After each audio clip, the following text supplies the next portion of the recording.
All right, so number 6 on our list is the Kimura, which some people call it. It's a double wrist lock, and it has a whole bunch of other names. Now, before we get into it, I do want to mention, if we're looking at submission grappling, the Americana, or what we call the top wrist lock, actually occupies this space, and the Kimura is a little further up, and that's if we're getting rid of the gi stuff. But for MMA, that top wrist lock, the external rotation shoulder lock, is a little bit lower on the list. It's actually outside of the top 10. It's actually fairly rare in MMA.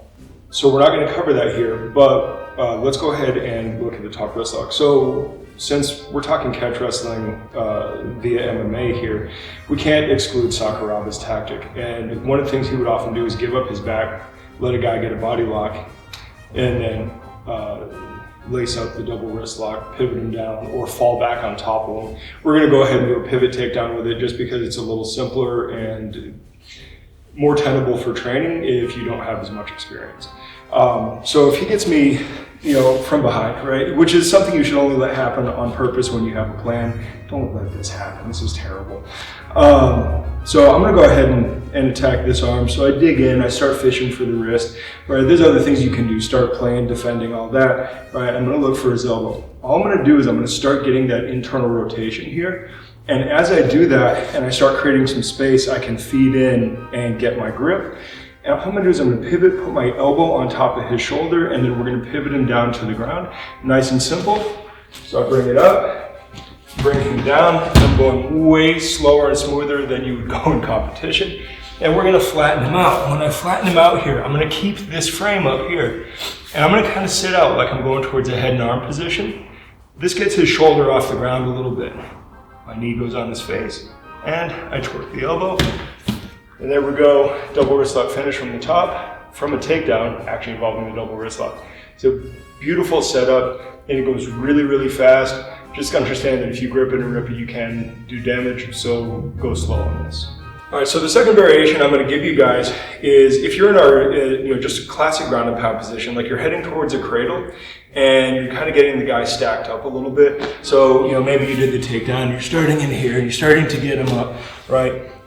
Just keeping this here, keeping him from running away. I start striking and he defends. This is great. Hooking that elbow, I can make a nice little knee switch. My knee goes across his face, pinch the head. Once I'm in this, I keep his elbow nice and tight to me. I don't have to switch my hands. I can switch my hands and go in the classic push position, but because the pull is pretty strong here, I can actually go ahead and grab, frame, and pull, and I can still get my double wrist lock. So the push or pull is going to be kind of personal choice depending on what you hook and how you hook. Both work in this case. So that's our look at number 6 on our list of top 10 submissions for MMA, which is the double wrist lock, or Kimura, or reverse urigirami, or some call it a lower key lock. There's a million names for these things. So yeah, that's it.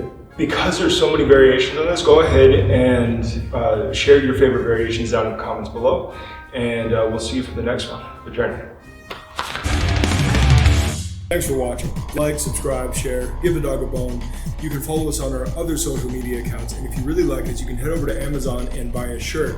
You can also go over to Gumroad and purchase some of our instructional courses. All of the links will be provided and also on our website. If you happen to be in the Phoenix area, we would love to meet you. Come drop in for a class, even just to chat. And if you're looking for a new home, we would be happy to have you. So until next time, good journey.